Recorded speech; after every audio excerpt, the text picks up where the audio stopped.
Um garotinho africano foi abandonado à própria sorte, mas encontrou pessoas que quiseram ajudá-lo a mudar de vida. O que aconteceu com esse menino?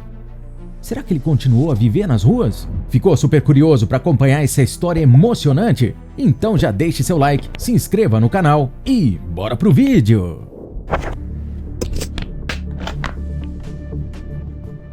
Curiosos, a história de hoje pode fazer questionar o amor presente na humanidade ou recuperar a fé no ser humano.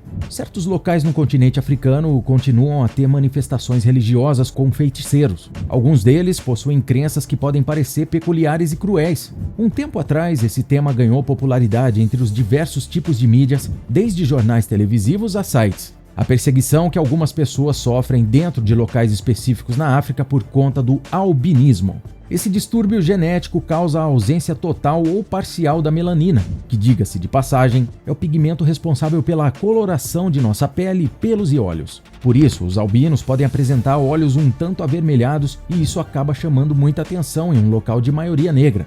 Mas não são somente os albinos que passam por esse tipo de problema. Algumas crianças são acusadas de bruxaria e banidas de suas aldeias, ficando à mercê de sua própria sorte. Com isso em mente, existem algumas ONGs que atuam diretamente no cuidado dessas crianças desamparadas que muitas vezes são abandonadas pelos próprios familiares, justamente por conta dessas crenças populares fortemente presentes em algumas localidades da África. Dura realidade. Em fevereiro de 2016, uma dessas ONGs de caridade, a Fundação para a Educação e Desenvolvimento das Crianças Africanas, criada por Anya Rinkenlon e seu marido David Emmanuel Willman, ambos moradores da Dinamarca, protagonizou uma história digna de filme. A dinamarquesa seguia num carro com o marido, o filho de poucos meses e algumas pessoas da equipe com quem percorria o país há algum tempo para resgatar crianças maltratadas e abandonadas na rua, acusadas de feitiçaria. Em sua primeira viagem à África, Anya ficou impactada, pois ver crianças em situação de desnutrição pessoalmente é bem diferente do que ver apenas por fotos. Pessoalmente, o soco no estômago pela cruel realidade era ainda mais dolorido. Nos primeiros vilarejos pelos quais passaram, as pessoas inicialmente sentiam medo, só que logo em seguida vinha a curiosidade. Então, rapidamente, a ONG começou a chamar a atenção dos moradores locais por onde passavam. E por trás desses olhares cheios de desconfiança e o sol árido típico da região, foi um telefonema de um estranho no meio de uma estrada no sul da Nigéria que fez o destino de Anya cruzar-se com o caminho do nosso pequeno injustiçado. Seguindo as pistas. Esse homem pediu para que Anya e a equipe fossem até a aldeia dele, pois lá havia um menino que vivia nas ruas em um mau estado, que aparentava ter 2 anos de idade e que precisava muito de ajuda. Ao ouvir isso, todos ficaram em choque pela suposta idade relatada e o estado que foi passado para eles era preocupante. Eles não perderam tempo e rapidamente se aprontaram e partiram. Afinal de contas, era por esse motivo que a ONG existia. A aldeia ficava junto a Uyo, na zona sul do país, e para chegarem tiveram que seguir por estradas sem uma sinalização sequer. No entanto, conseguiram chegar ao local com as informações passadas pela pessoa que ligou. Isso dificultou muito a chegada da equipe, mas dentro de algumas horas na estrada, finalmente conseguiram encontrar o local. Porém, não entraram de imediato. Era necessário primeiramente avaliar o lugar, pois esse tipo de vilarejo pode ter diversas armadilhas, ladrões podem preparar emboscadas para atacar as equipes, ou até mesmo os moradores locais agirem com hostilidade para com estrangeiros. Então Anya ainda teve que aguentar aflita durante todo o tempo da avaliação do local. Por mais que tenha passado apenas alguns minutos, para ela eram agonizantes, justamente por imaginar que naquele exato momento, uma criancinha indefesa estava sozinha na rua, passando fome e frio. E realmente é uma cena comovente, que mexe com todo mundo. Por mais que tenha seguido as instruções da pessoa no celular, eles ainda não tinham a menor ideia de quem poderia ser. Mas o homem lhes deu mais uma dica. Os orientou dizendo que era melhor entrarem no local sem deixar as intenções muito claras e que inclusive era melhor se disfarçarem de missionários e dizerem que estavam indo lá apenas para conhecer o comércio local e experimentar algumas iguarias da região. O homem disse que não aparecer era para sua segurança, afinal não seria bom para sua reputação com os moradores locais ser visto ao lado de estrangeiros. Chegando à aldeia, seguiram o plano à risca.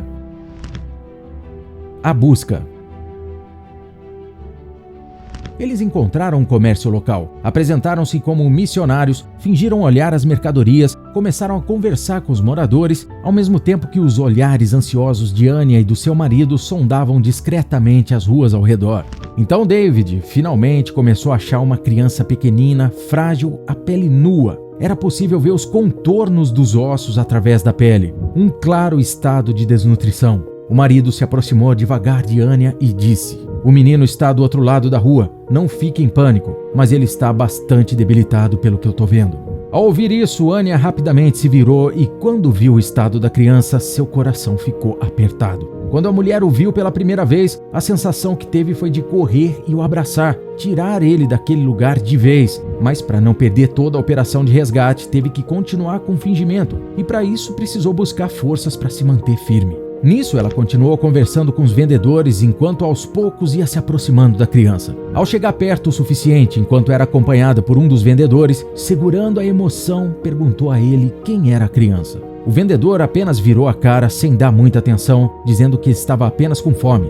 Anya ficou perplexa com aquilo e pensou consigo mesma: se está ciente de que tem fome, por que não ajuda? Mas apenas disse para o homem: "Sim, e parece estar adoentado também. Posso dar um pouco de bolacha?" O vendedor estava tão distraído conversando com David que disse que sim.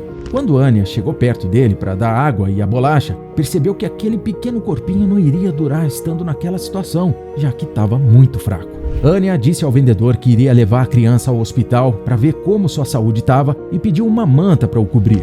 Ao colocar o menino no braço, ele estava tão leve que ela conseguiria segurá-lo em uma mão se tentasse. Eles precisavam agir rápido para tirar a criança dali. Afinal, ninguém tinha ideia de como seria a reação dos moradores locais. No carro, a equipe de resgate acreditava que o garoto não iria sobreviver e, diante daquela situação, Anya disse que não queria que o garoto partisse sem nome. Dessa forma, o nomeou de Hope, justamente pela esperança que todos depositaram nele durante aquele trajeto. Dentro de alguns minutos conseguiram chegar ao hospital e Hope lutou contra todas as probabilidades médicas de que talvez não sobrevivesse. Futuro melhor. Hope passou alguns dias no hospital e logo teve alta. A ONG de Anya conseguiu tirar Hope da Nigéria e o levou para a Dinamarca, onde recebeu muito cuidado e carinho. Após recuperado, parecia uma outra criança. Começou até mesmo a ir para a escola. Já não se via apenas os contornos dos ossos em seu corpo e tinha inclusive umas bochechas boas para apertar. Anya literalmente foi um anjo na vida não somente de Hope, mas de todas as outras crianças que ela e seu marido já ajudaram a resgatar. Em um de seus posts no Facebook, Anya disse: "Como vocês podem ver, Hope está crescendo rapidamente e ele é um menino tão bonito, saudável e muito feliz por causa do tremendo amor e cuidado que recebe todos os dias de nossa equipe e de todos os nossos filhos. Onde há amor, há esperança." A ONG de Anya não parou após o resgate de Hope. Ela e David continuaram seus trabalhos, tendo fundado uma casa de acolhimento na Nigéria, onde vivem atualmente 48 crianças e possuem ainda planos de ampliar a ajuda a todos os países da África. Veja também essa história difícil de acreditar, mas que aconteceu. Um pai enterrou seu filho que tinha uma doença mental e dias depois o homem recebeu uma ligação direto do túmulo. Clique e assista!